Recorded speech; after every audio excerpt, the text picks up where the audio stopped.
Bon, la France insoumise, au bout d'un moment, il va falloir arrêter de nous prendre pour des quiches, les mecs. Bon, ce week-end, il y a eu un rabbin qui a été agressé en pleine rue à Orléans. Donc, insulte antisémite, morsure, je crois, et d'autres choses sous les yeux de son fils. Et devinez quoi? Bah, ça s'est produit le même jour de la fameuse grande marche de la France insoumise, donc du samedi 22 mars, donc ce week-end.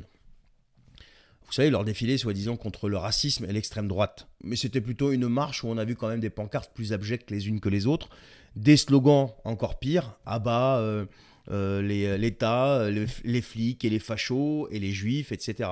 Donc on était purement et simplement sur une marche qui puait la haine, qui était déguisée en morale en fait. Et donc tout ça mis bout à bout, eh bien la France insoumise a pris cher. On a eu des voix qui se sont élevées, et pas n'importe lesquelles. On a quand même eu des ministres, des élus, même le grand rabbin de France qui parle d'un antisémitisme d'atmosphère entretenu par l'extrême gauche. Et réaction forcément de la France insoumise, on a entendu Mathilde Panot, etc. Enfin bref, les mêmes, toujours les mêmes. Hein. Qu'est-ce qu'ils font, les insoumis? Ils s'indignent toujours, ils jouent toujours les victimes et surtout, ils détournent l'attention. Et ils font ce qu'ils savent faire de mieux, taper sur le Rassemblement national, comme d'habitude. Alors, j'ai pas ma carte au RN, hein, mais quand même, au bout d'un moment, arrêtez de ressortir vos disques rayés. Le passé douteux, le parti fondé par des collabos, des anciens SS et blablabla. Bla, bla, bla. Mais attendez les mecs là, vous voulez vraiment qu'on parle d'histoire? On en a déjà parlé je sais pas combien de fois. Eh bien là très bien, on va parler d'histoire. Mais la vraie, pas votre version arrangée façon meeting de Jean-Luc Mélenchon. Le 10 juin 1940, l'Assemblée vote les pleins pouvoirs à Pétain. Une majorité de oui. Et parmi eux, une grosse majorité écrasante d'élus de quoi? Bah de gauche. Des radicaux, des socialistes, des républicains pleins de principes, sauf quand il fallait les défendre en fait. Le président de la République, Albert Lebrun, un radical socialiste, et le gouvernement de Vichy, bah, c'est pas tombé du ciel. Il a été validé, soutenu, légitimé par tout un tas de types venus de votre camp, les insoumis là, et la gauche en général. Et on peut continuer comme ça longtemps, et on va continuer. Pierre Laval, ancien radical, c'est lui qui a livré des enfants juifs aux nazis sans même leurs parents. Laval, c'est lui qui proposait plus de juifs à déporter que ce que l'Allemagne réclamait. Et ça, c'est pas un point Godwin. C'est dans les archives. C'est factuel. Il suffit d'aller chercher.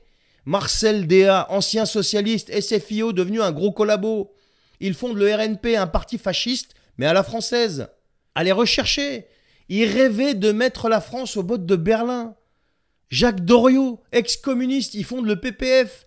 Une milice pro-nazie, il ira même combattre aux côtés de la Wehrmacht sur le front de l'Est. Oui, un ancien élu coco devenu un Waffen-SS. Et vous voulez parler de passé douteux? Mais c'est votre famille politique qui baigne dans la fange et la honte. Et attendez, c'est pas fini. Le Parti communiste français, votre cher camarade historique, de 1939 à 1941, il a fait quoi? Il a collaboré, mais de manière directe et objectivement avec les nazis. Pourquoi? Eh bien parce que Staline, son grand gourou, et Hitler avaient signé un pacte, le fameux pacte germano-soviétique. Et donc le Parti communiste français, bien obéissant comme un toutou, refuse d'appeler à la résistance. Il sabotait même des usines. Il distribuait des tracts qui expliquaient que cette guerre n'était pas la leur.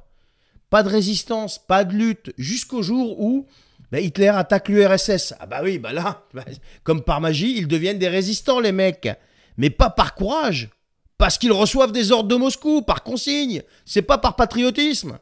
Et pendant ce temps, des patriotes, des vrais, eux, mouraient pendant que vos copains excusaient l'envahisseur. Et Mathilde Panot vient vomir sur... Non mais arrêtez les mecs. Et pour finir le tableau, tiens, on continue. Le fameux mentor de votre patron, de votre gourou, de Jean-Luc Mélenchon, Monsieur François Mitterrand, l'idole de la gauche avec sa rose rouge là. 2 fois président. Décoré de la Francisque de Pétain sous Vichy, la plus haute distinction. Ami de René Bousquet, le mec qui a organisé la rafle du Veldiv et encore d'autres horreurs. Et pas un mot, pas une remise en cause, rien, que dalle. Parce que quand c'est à gauche, tout est excusé, même les pires ignominies. Et aujourd'hui, les insoumis osent venir pleurnicher parce qu'on les accuse d'antisémitisme. Mais regardez-vous, sérieux. Tout ce que je vous dis là, mais c'est vérifiable.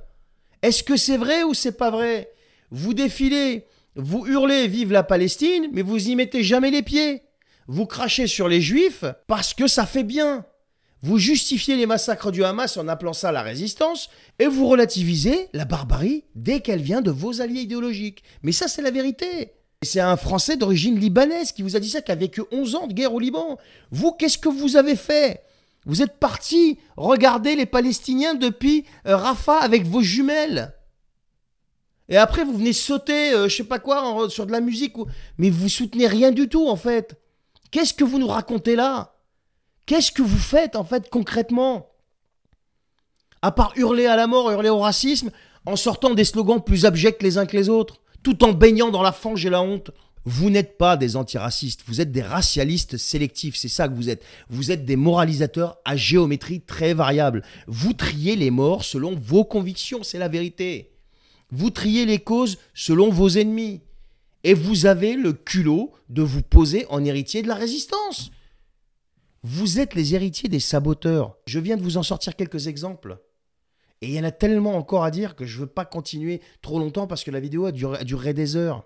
Vous êtes les héritiers des lâches, des suiveurs, de ceux qui disaient ni pendant que la France crevait. Mais bien sûr que oui. Alors non, vous n'avez aucune leçon à donner ni à la droite, ni aux Français, ni à personne. Mais à personne. Vous ne devez pas donner de leçons. Parce que si l'histoire devait vraiment juger, mais elle vous condamnerait 1000 fois par jour. Mais ça, c'est la réalité. Non mais franchement, moi je sais. Mais ça me fait halluciner que les gens ne réagissent même pas à ce qu'ils voient là.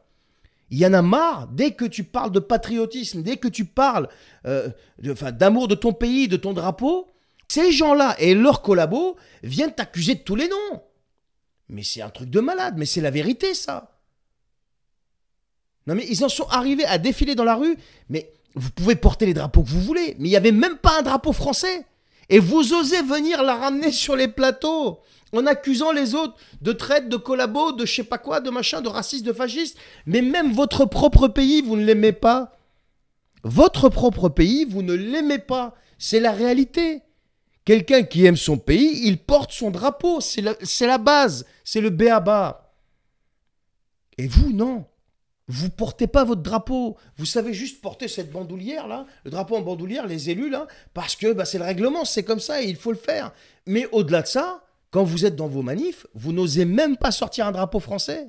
Et après, vous osez venir qualifier les autres de tous les noms. Mais un peu de sérieux quand même. Un peu de sérieux.